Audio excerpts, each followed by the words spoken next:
check this out. So I saw this video talking about the fire evacuees coming back to actually survey the damage. Y'all check this out. Make sure you like the video. The death toll from the two major fires in LA County stands at 21 right now. LA County fire officials said this morning that 5 people have died in the Palisades fire in Pacific Palisades. The Eaton fire in Altadena and Pasadena has claimed 16 lives. Search teams are going house to house looking for more potential victims. LA County Sheriff Robert Luna said this morning he does expect additional victims will be found. The winds remain a concern today and tomorrow for the fire zones. Firefighters battling the Palisades fire say the winds could hamper their efforts to fully contain that destructive and deadly fire. KTLA's Eric Spillman live in Pacific Palisades with more for us. Eric, good morning. Well, good morning, Frank. We're on Tremonto Drive here, and I'm standing by with Bart and Cindy Young, who've lived in this neighborhood for 28 years. They managed to kind of sneak up into the neighborhood this morning and see the level of destruction, which is just remarkable. And you also saw for the first time your own home that didn't make it. We've seen photographs of it, so we're not shocked by it. We're saddened by the event, but actually I am grateful that so many houses survived in this neighborhood, because I expected it to be completely decimated, and it is not. So we're very grateful for that. It looks pretty bad, though, I have to say, and we saw your house. It's completely gone. It's completely gone. We have some pictures to show. I mean, you lived there for 28 years. What a remarkable, magnificent view it has of the Pacific Ocean. It is. It's something that I would wake up every morning and bless myself because there was something beautiful out there to see. And seeing it in person this morning, what was that like? I tried to remember the good times. I was devastated looking around at my neighbors' homes and thinking how many people are homeless now. That was difficult. It was an emotional moment, yeah.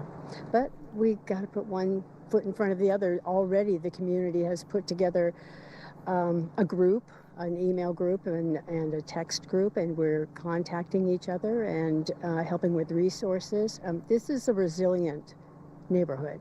These people will come back, they will rebuild, and we'll all help each other. You kind of had a harrowing escape here. Oh, yeah. I think there were conflicting reports. I was CERT trained. I had all my information. I had my go bag. I had everything ready to take out. And what happened was I received an alert that I should shelter in place. So I tried. The smoke got too thick. I had my puppy with me, and she was having a difficult time breathing. So I had everything in my car. I decided I would just take the car out. The minute I started to take the car out, I was told I could not because of the jam down below on both, I guess, PCH and Sunset. So I put the car back, took what I could carry, and started walking down Tremonto. And so you escaped on foot. I walked down Wow. until a neighbor's son, Henry Coquillard, was there with a truck. He said, "Can I help you?" I said, "Absolutely." And he took me down to PCH. And what was interesting is I was told it was jammed. He had no problem. Well, let me ask you this: as we look at this destruction here, and it is just mind-boggling, and you know that as you say you want to rebuild, and you expect that a lot of people are going to rebuild, but you know the process of going through debris removal, haggling with the insurance company, dealing with trying to get permits. I mean, that must be. We hope that maybe we accelerated. A typical home here is now taking about 10 years to build. But we're hoping that we can do an accelerated version of that, given the circumstances. Exactly. It just has to do with, as you say, the permitting process and all of the hurdles you have to jump over. But I think 5 is a better average. Yeah. You're not going to give up this view, this location. No, we're not. No, we're not. No, I don't think others will either. Yeah. Who can blame you? I would be back too. I'd live in a teepee. I told you I'd live in a teepee if I had. We are looking at putting a mobile building on our property for a while. Right. Yeah. So, all right. Well, I wish you the best of luck. Thank you, Eric. Thank you. And you have an amazing attitude for somebody people who've been through what you've been through. Thank you.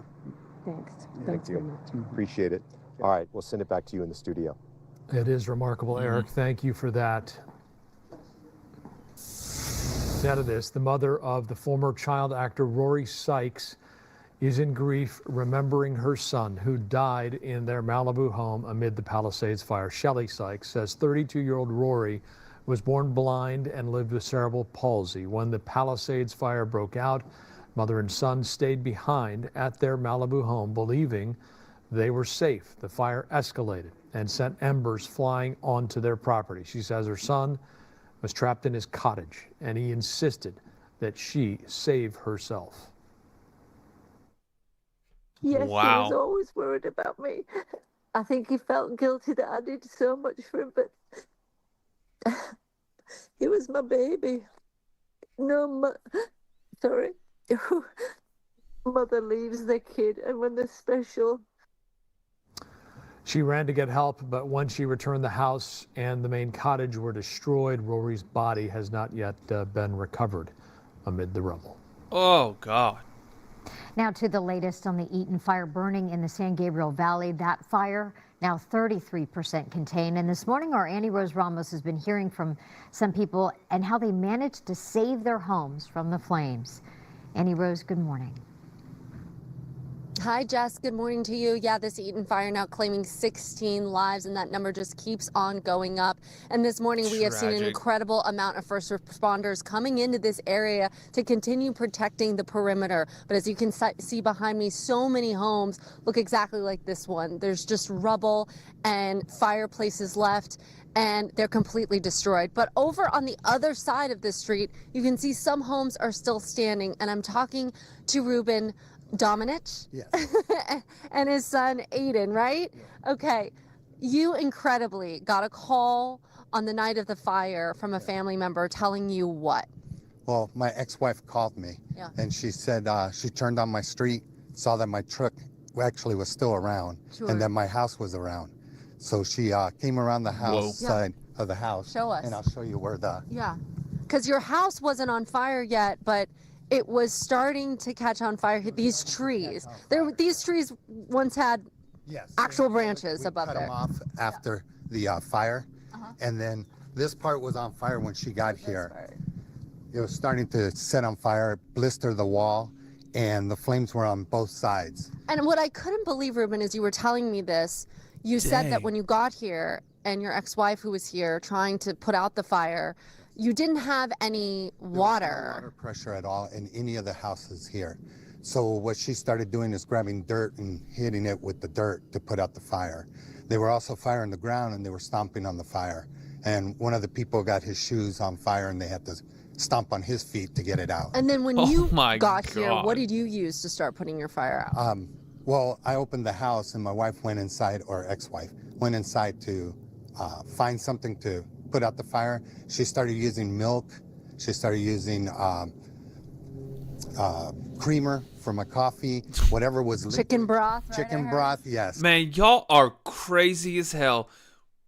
California, you just heard that man say they were putting out fires with milk, coffee creamer, and chicken broth because there was no water coming out of the probably his hose and inside the house and everything like that. He said no water pressure. That is crazy as hell. That is crazy. That man said coffee creamer. You gotta be kidding me. Oh my God. Chicken broth. She used whatever was in your fridge. Correct. Okay, so come back out because I want you to show us a little bit more about what you did, not just for your house that you saved, but also you came outside with your son and joined up with a couple of other neighbors. And tell me what else you did. Sure. What we did is we saw that the house up the street, 2 doors over, was already engulfed in flames. So this house over here, two doors down, completely gone. It's completely gone. It was in flames. This house was starting to catch. You can see on the ground that the front lawn was starting to burn. Her fence started burning. So the backyard also. So we started pouring whatever we could find and also stomping it, grabbing shovels and throwing dirt on top of it to put out the... Because you just didn't have any water. Now, you had Zach come in here. Come in, Zach, because you're a neighbor as well. I know you did a lot of... Terry, sorry. did a lot of work in order to do this. And thank you Look, so much there's for the doing damn this. creamer Tell us, bottle. I mean, how tough Man, that is crazy as hell. was it without water? We're looking at a empty can of Coffee Mate, not because that was blown over by the wind, but what did you guys use that with? That we just poured it on top of whatever was hot, flaming, to just put down the fire. And then one of the neighbors found out that there was a swimming pool around the corner, and then we started dragging 5-gallon buckets around, and that really changed the fight for us. We actually started getting the flames down.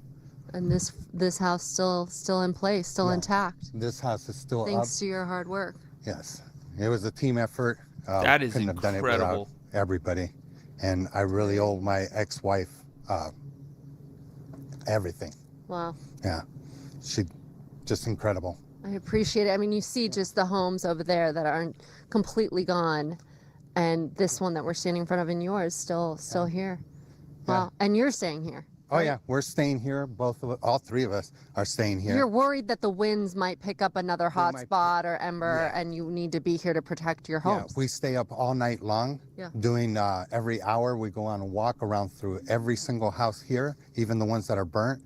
And we see anything smoldering, we get the 5-gallon buckets, dump it, make sure it's down. That way the wind doesn't pick it up and catch our houses on fire. Well, I know I woke you from Whoa. a nap because this is your nap time because you stay up all night. So I will let you go and thank you so much. But these are some of the stories, incredible stories that we're hearing just about them using this cup of or can of Coffee Mate and whatever they could in their fridge in order to help put out those fires. All right, reporting live in Altadena. I'll send it back to you guys in the studio. Amazing story there, Annie Rose. Thank you for that. One thing that has become clear during the course of our coverage, and we saw it there, we have some great people living here in Southern California. People who were not hurt by the fires have really stepped up to donate relief supplies, first at the Rose Bowl and now at Santa Anita Park. From clothing and toiletries to food and water, wildfire victims are invited to come by and get whatever they might need. KTLA's Jacqueline Sarkeesian live in Arcadia with a look at how it's all going. Jacqueline, good morning. Frank and Jessica, good morning to both of you. Yes, it is remarkable to see how many people are coming together helping those in need. But you guys mentioned it started very small, just with a social media post. Two guys were making hot dogs over at the Rose Bowl, and then it grew in size so big that they had to move here to Santa Anita Park in the south parking lot. You can just see how many donations have been received here at this site. Thousands of people continue to come and donating things from clothes, toiletries, food, baby food, diapers. I've seen car seats, and then we've seen piles and piles of water bottles. But so much has been received that coordinators are telling us they are no longer accepting clothes and shoes because you can just see the piles that people are able to sort through, and they want to make sure that all of this is gone and all of this has been taken by those fire victims before they have to leave this site. People coming near and far to help those in need. I do want to share some things that they do still need in terms of donations. They've said household supplies, things like tea kettles and other things that are getting people by to make food and, you know, warm cup of coffee, hot tea from their kitchen or wherever they may be staying, because a lot of people we know have lost their homes. Other things they need: bigger size diapers. So they have a lot of 1s, 2s, and 3s, but they need size 4, 5, and 6 for those older kids, and also baby food. So keep that in mind if you are watching, you want to donate. Those are the things they need. No more clothes and no more shoes. But we mentioned people coming near and far. We just spoke to this family who drove 18 hours from Oregon. Of course, they heard about what happened. They heard about this donation drive, and they were just so moved to drive 18 hours from Oregon to bring their food trailer truck with them and start serving food here for those fire victims. Take a listen. These people didn't just lose their houses, they lost their jobs, they lost everything. I mean, it's like being somebody that comes from a small community, farming community who relies on everybody. It hit our community hard that, you know, there's way more of you guys than there is us, but it's still a community, and it broke our hearts to see that people are hurting. We just wanted to feed them. And I do know, talking to some of the fire victims here, that community feel, even though they've lost their community, it is still felt by others coming together, helping them in this time of need. But once again, a lot of toiletries that are still needed and bigger size diapers. No more clothes and no more shoes will be accepted. You can come here by 9 o'clock tonight. That's when it's going to be closed for the night for those donations, and then start back up tomorrow morning. Reporting live from Arcadia, Jacqueline Sarkeesian, KTLA 5 News. Oh, Los Angeles man. is battling through the worst fires in its history. At least 24 people have tragically been killed. More than 150,000 have been forced to flee their homes. 10,000 structures have been completely destroyed, including some of the country's most expensive real estate. And when the fires broke out, LA Mayor Karen Bass was in Africa. And when she returned, instead of answering critical questions from reporters, she chose to just ignore those questions and stay silent. Do you owe citizens an apology? Oh, hell. For being absent? I heard, too, that, like, they told her that the winds were going to be really high and that there was going to be some possibilities of these things happening 2 days before, and she still left and went on that trip to Africa. While their homes were burning? Do you regret cutting the fire department budget by millions of dollars, Madam Mayor? Have you nothing to say today? Have you absolutely nothing to say to the citizens today? Elon Musk says... Man, I cannot believe you would just sit there and stay silent with that. That is crazy as hell. Say something. That you're utterly incompetent. Are you considering your position? Madam Mayor, have you absolutely nothing to say to the citizens today who are dealing with this disaster? God. No apology for them? And that is sick. Do you think you should have been visiting Ghana while this was unfolding back home?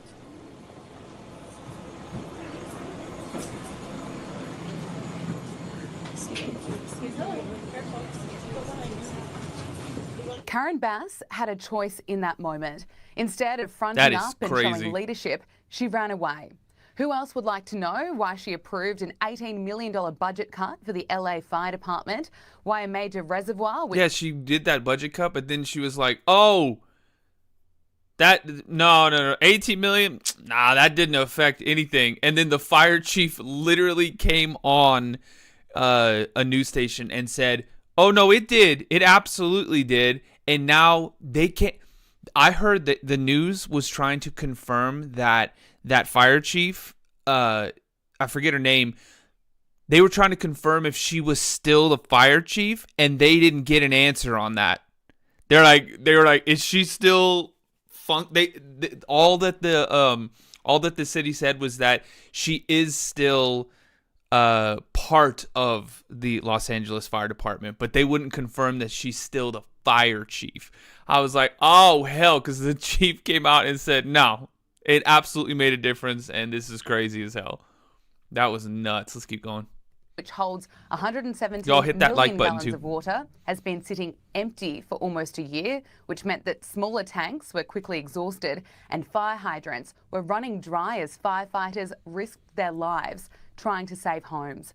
And why did Karen Bass have nothing to say as the people of Los Angeles were going through the most horrifying experience that was made worse because of the government's mismanagement?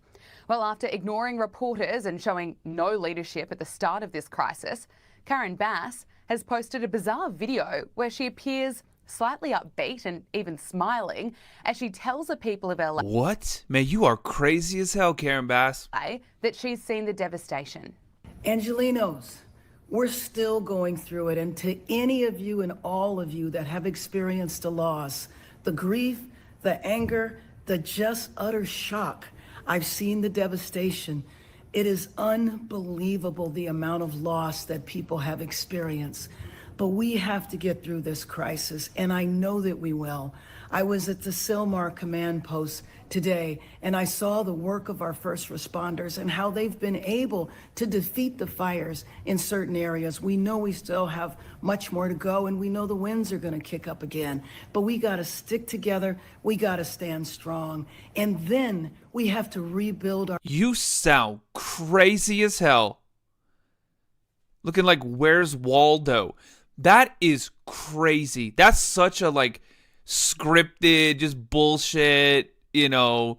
Oh, well, we have to stay strong and rebuild. Oh my God. Man, you are out of your mind, lady. That is nuts. Our city. We're the nation's second largest city. That didn't have water and fire hydrants? The second largest city, and they tried to put out a fire and there's no water coming out? The greatest cities in the world. And is that helpful?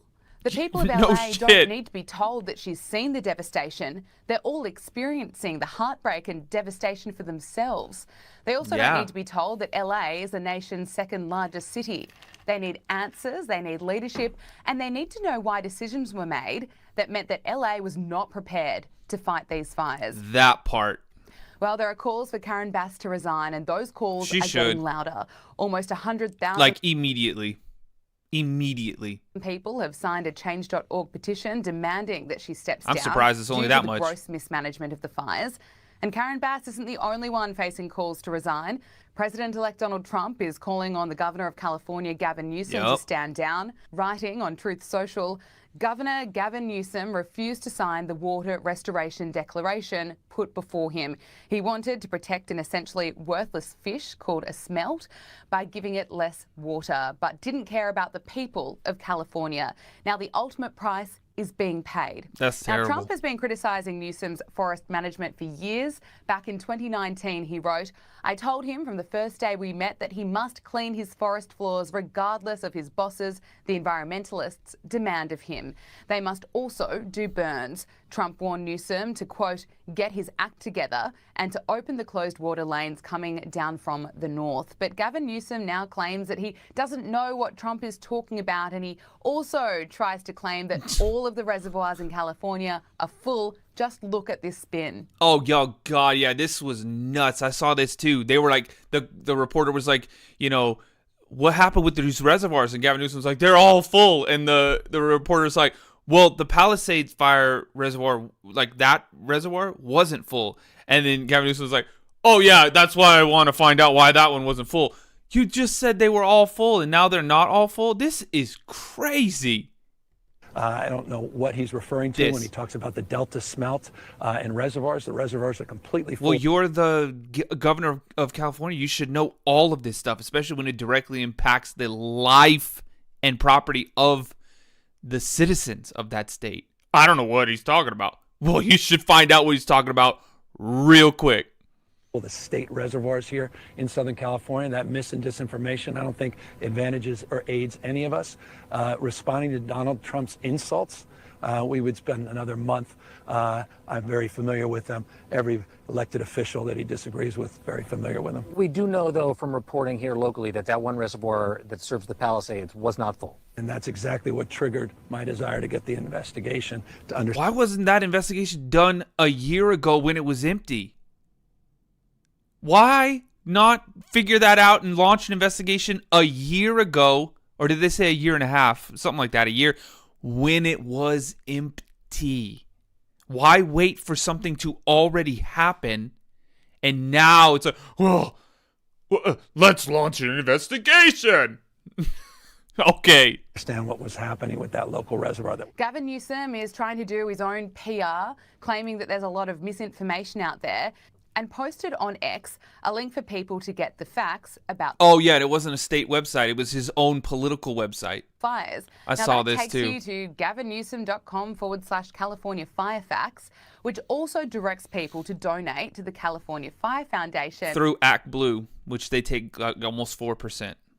But that link that's on the top right-hand corner doesn't take you to the California Fire Foundation. If you click on it, what it actually takes you to is actblue.com/donate/CFDEM LA Fire 2025.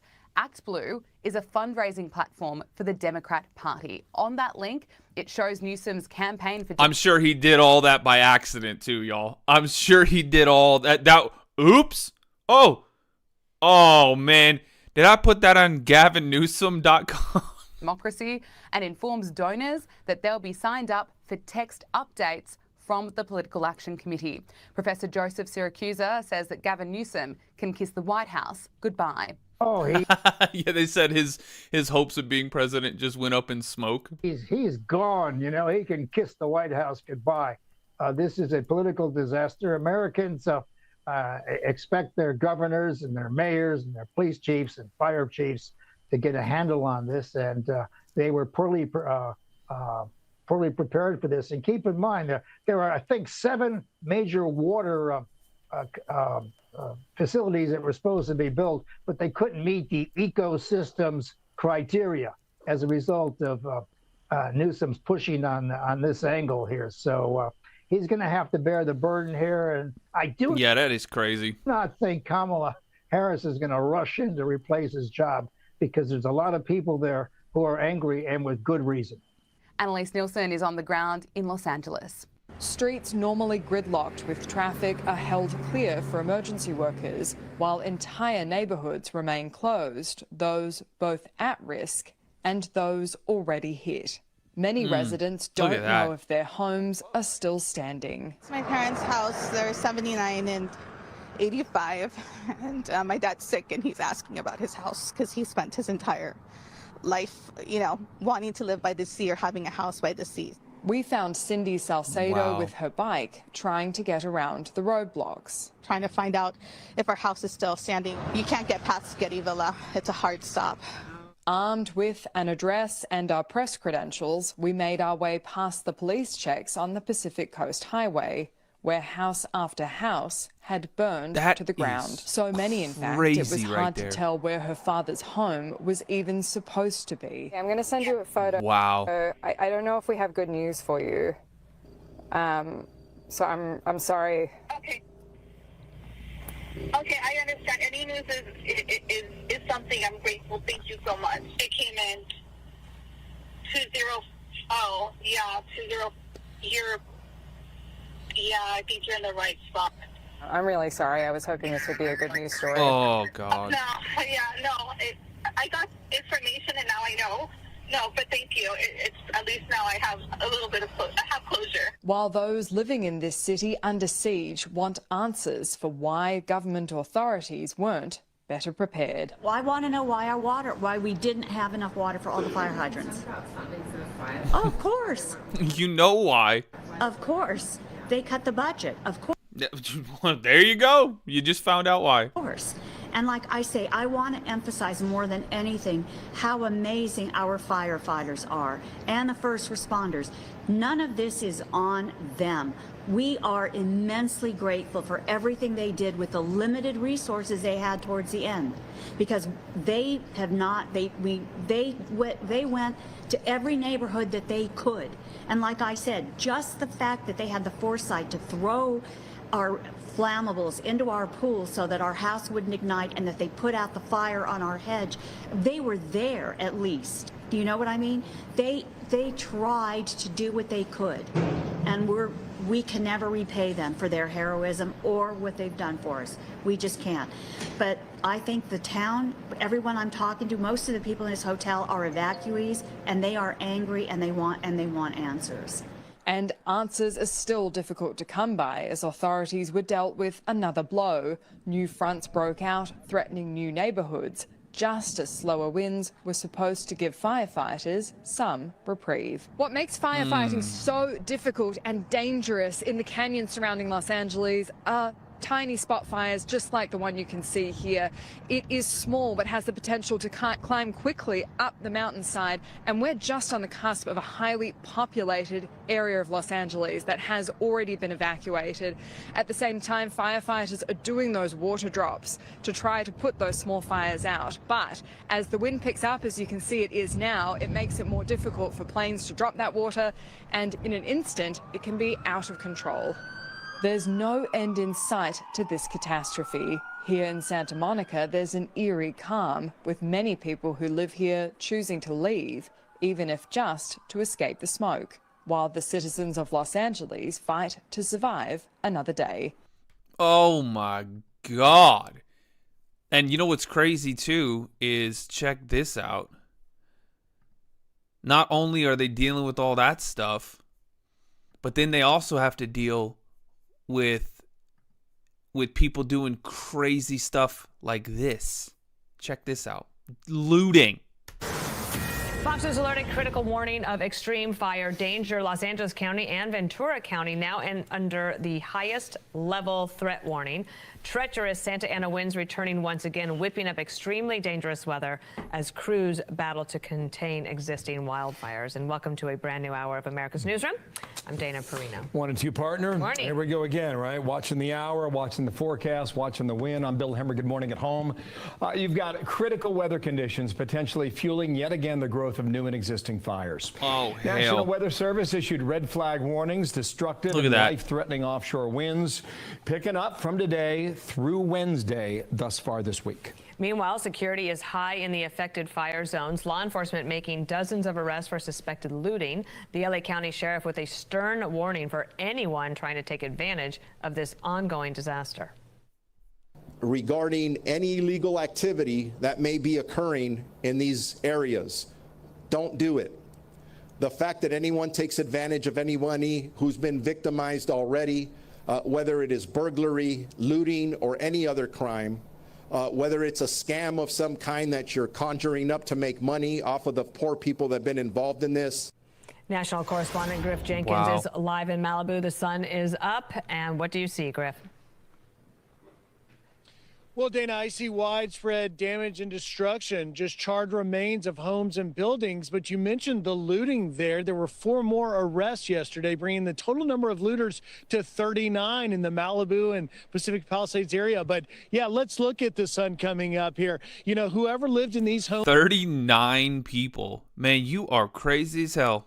Dana must have woken up every day and said, I've got it made. I've got everything. Well, today they have nothing. You can see the steel I-beams in the foundation. It's just rubble, and it goes for miles up the iconic, beautiful Pacific coast. You can see a burned out SUV, another car there, and it comes with this warning from the National Weather Service, the particularly dangerous situation, the PDS warning. It's the highest the agency can issue, intended to invoke the highest level of urgency for residents to evacuate if indeed these brush fires that firefighters are trying to tamp down with these high winds of 70 miles an hour for the next possible 48 hours. We've talked to a captain with the LA Fire Department, Eric Scott. Here's what he said about the dangers people are facing. Listen here.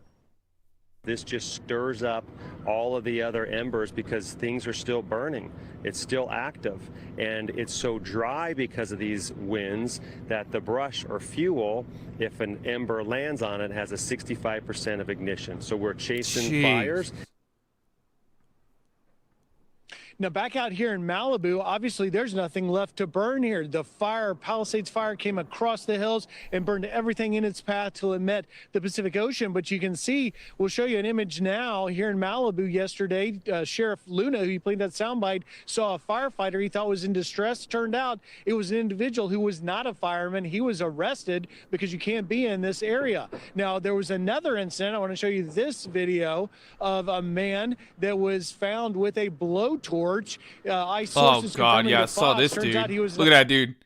He's like, the hell you think you're doing, bro? Illegal immigrant from Mexico. He's being held on probation, not charged with arson, but it is certainly complicating the issue here. As you can see, trucks, the Kenneth one, I think. Emergency fire trucks and crews trying to come in here, trying to do their work, all a part of the complex situation with this high red flag warning on its way as we expect a press conference from Mayor Bass in the next hour. Dana? Griff, thank you so much. And our next guest is promising looters will be prosecuted and punished to the full extent of the law, calling these acts despicable. Nathan Hochman is the newly elected LA County District Attorney and a former Assistant U.S. Attorney General. How can you make it clear very early on that looters will be prosecuted? Are you able to expedite some sort of a hearing so that it can stop? That's exactly what we intend to do. We have sent an unmistakably clear warning to looters, to people who are engaged in trying to scam people who have suffered from these tragedies, to people who are even thinking about arson, that if they want to engage in these crimes, they will be arrested, they will be prosecuted, and punished to the full extent of the law. At 2 p.m. today, Los Angeles time, we're going to announce charges being filed against certain looters, against an arsonist. And when the public hears and when would-be criminals hear the types of punishments that they are facing, they will think twice about committing these crimes. Can I ask you one thing? Maybe you're not able to say, but on charges against an arsonist, do you think that that person was responsible for any of these fires?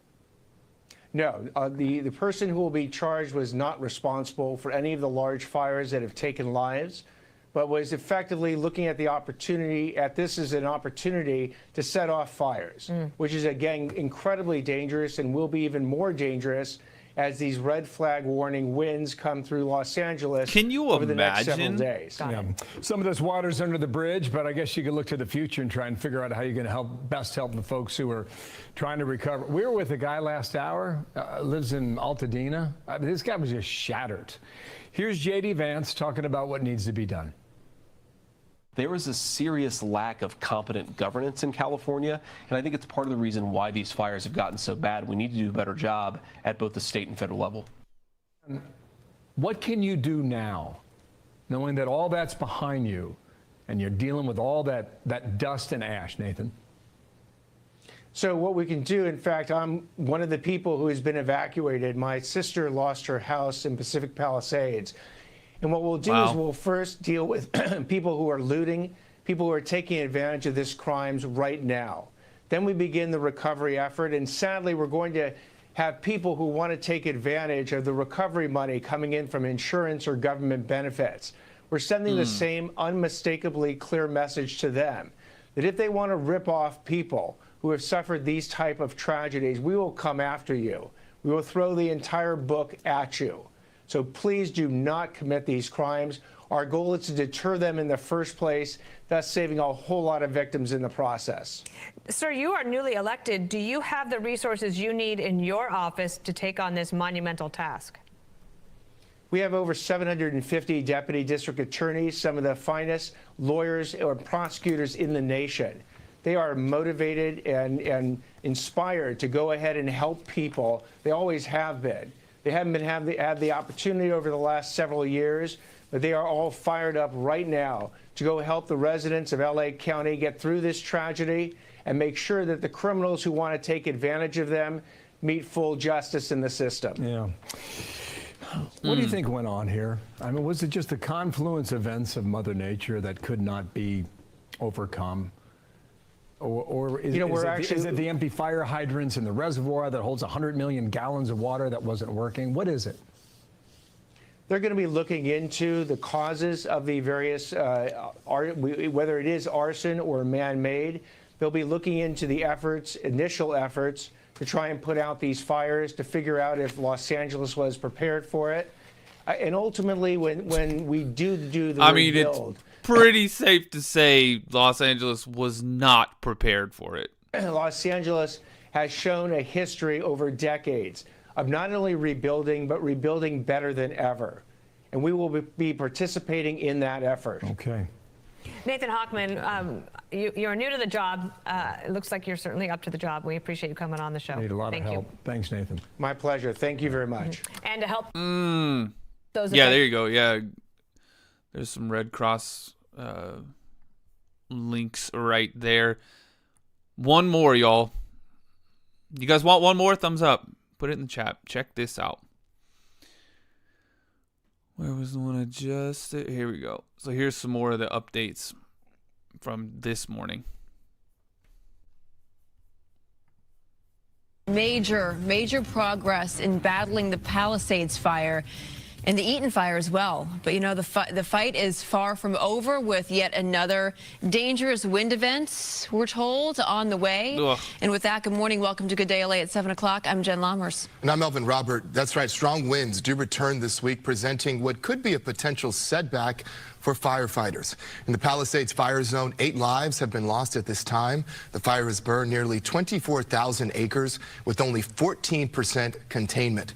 LAFD's chief says that more than 5,000 structures are destroyed or damaged and 11,000 more are under threat. One clarification point, when they talk about structures, they were mentioning this yesterday. It could be homes, it could be cars, it could be buildings, it could be businesses. It's not just all, and I'm not saying that to minimize. I'm just a point of clarification. Right. And the Eaton fire has taken at least 16 lives. More than 1,400 structures have been damaged or destroyed. It's burned more than 14,000 acres, and it now stands at 33% contained. More than 14,000 firefighters are on the front lines of the wildfire fighting vigorously this morning. Absolutely. But even before the fires subside, a new struggle emerges for victims of all the devastation, one of loss, one of confusion, and an uncertain future. Mario Ramirez is live in Brentwood with the latest. Good morning to you, Mario. Good morning. We were just talking to a resident here off camera. She was in tears. She didn't want to speak with us on camera, but she did say that she's been out of her home since Tuesday, desperate to get her medications and pleading for more help now, not tomorrow, not in a couple of days. They are desperate to get into their neighborhood. So you see here behind me at San Vicente and 26th, these are California National Guard members joining LAPD officers, and they are in place here to keep these fire zones secure as the Palisade fire continues to burn, with another wind event moving in that could make things worse before they get better. Now, thousands of firefighters from across several states continue to battle the stubborn flames with a break in the gusty Santa Ana winds. Crews struggled with steep terrain as they tried to protect homes in Mandeville Canyon. That's northwest of the Getty Center and west of the 405 freeway in Brentwood, with some homes unfortunately overcome by flames. By 7 o'clock last night, the fire was 13% contained, up from 11% in the afternoon, but residents and officials on edge with another strong wind event picking up, affecting West LA and much of Ventura County. The LAPD Chief Jim McDonald, during a Sunday news conference, announced those escorts would be suspended until further notice as crews start searching for human remains, but the frustration here in these areas continuing to build. The devastation's being compounded by the chaos of not knowing anything. They don't care about us as the public. They have no interest in keeping us informed. There's thousands and thousands of people who have been affected by this, who've lost their homes, and the government is showing no compassion for us. We're just waiting in these lines of cars, and just trying to understand when we can get in to see our homes. I understand that the military is here, or I guess the military lockdown that's happening. So we're hoping that they're keeping the looters out, and that's like one of the, I think a lot of people's concerns too, is like they can't get any kind of private security up there, any confirmation of what's going on up there. In the past couple of days, we've seen these long lines of cars waiting for possible police escorts into their homes. Dozens waiting here on San Vicente Sunday, only to find out that they were all canceled because of the fire activity and incoming winds. And keep in mind, these neighborhoods, even if homes are still standing, are still dealing with downed utility poles and open gas lines and other public safety concerns surrounding these escorts. Now, coming back out here live, more residents trying to get access, pleading with law enforcement here. County officials say Kaiser Permanente doctors are assisting residents with medications at evacuation centers. And we told you a little earlier, Walgreens has announced that it is filling medications without prescriptions during the Southern California wildfires. We'll keep you posted here in Brentwood. I'm Mario Ramirez. We'll send it back to you. Thank you, Mario. Yeah, he was talking to a contractor, as you heard earlier, who was just trying to get in there to get stuff cleared out, and he can't even do that. There's a lot of confusion, but hopefully that will be cleared up at a news conference that's set for 8 o'clock this morning. They've been doing, of course, daily briefings there. But in the meantime, let's get to Stu over in Skyfox. He is over the Palisades fire. I mean, Stu, you can attest to this. I was driving into work this morning, for the first time, did not see a glow on the ridge. It does seem like there's been substantial progress made, thank goodness. You know, Jen, we cannot speak for the fire departments and or any of the fire management out here for the Palisades area, but I can tell you just from visually, it definitely looks like we have turned that corner, and hopefully those flames are going to stay at bay. Take a look at that. We're showing you some of that destruction right there, but what do you not see in this picture? You don't see any of that smoke. You don't see any of that haze or any of that firefighting activity in the air, and that is a huge positive. Even this morning when Skyfox took off early in the morning and it's very dark outside, these cameras are designed really well, and any kind of small ember would really pop against that black background, especially up in the hillsides. We didn't see any of that. Now, of course, this is just visual from us. Like I always say, I'm just a guy in the back of a helicopter, but we're also taking a look at some of that devastation once again. That's that Palisades neighborhood that we once saw when we were making all that crazy effort to see through the haze and smoke. This morning, we don't have any of that, but all that devastation definitely definitely remains out there. But we do see law enforcement. That's what we saw in the very first shot. And they are out here in force. They are definitely keeping an eye on all these people's properties. They don't want to add insult to injury with some sort of looting type of situation. But right now, as the fire goes, I'm really very hopeful and positive that when this next wind event comes, we're just going to start dealing with the ash and debris blowing off these hillsides. But take a look at that. 23,000 acres burned, most of it up in these hillsides, and it is completely void of any kind of vegetation. Everybody that lives in Los Angeles, we know what's coming next. But right now, we're just dealing with what we're dealing with, and hopefully this next wind event will not see any fires. Sending it back to you all. Oh my God! When you just, I mean, it's still really hard to wrap your head around when you see all that. It's unrecognizable. Destruction. Unrecognizable. It is. You think about all the people, man. Good Lord. I've heard from people who were able to go early on, and just it's so different. What we're seeing and we're feeling, what we're feeling, it's unimaginable walking through the aftermath of this. I can just imagine. I have some family members that have lost homes, and I just, my heart, you know, for not just for them, for everyone who have been impacted by this. And we're looking at it through the lens here, and it's so impactful. Especially right now, Maria, I can imagine too, if it can seem so insurmountable, like where do I even begin? Yeah. You know, to pick up the pieces of and move myself through a new reality that I've been forced into. One step at a time. Yeah. That's all you can do. That's right. Really. It's got to be where you are right now. Yeah. I spoke to my sister-in-law and I said, "What did you do?" She said, I went to Target and I went to get some underwear." Right. Yeah. And just some stuff, you know. Yeah, just perspective, just one at a time. That's right. One thing at a time. It's going to be a long road. Here we go. Let's talk about the winds right now and that air quality outside. Did you see that shot, by the way, that was behind me? Kind of that beautiful shot, but very hazy shot. I cannot emphasize, again, the air quality that is over our city right now, really the county of Los Angeles. So keep that in mind as you head out. Limit your exposure to the outdoors when you can, and wear a mask if you can. I know a lot of kids are back in school today, so administrators very mindful of that as well. And so keeping them inside for recess in the gym, which we very much appreciate as parents, especially with those kids who have upper respiratory issues, mine included, with asthma and the like.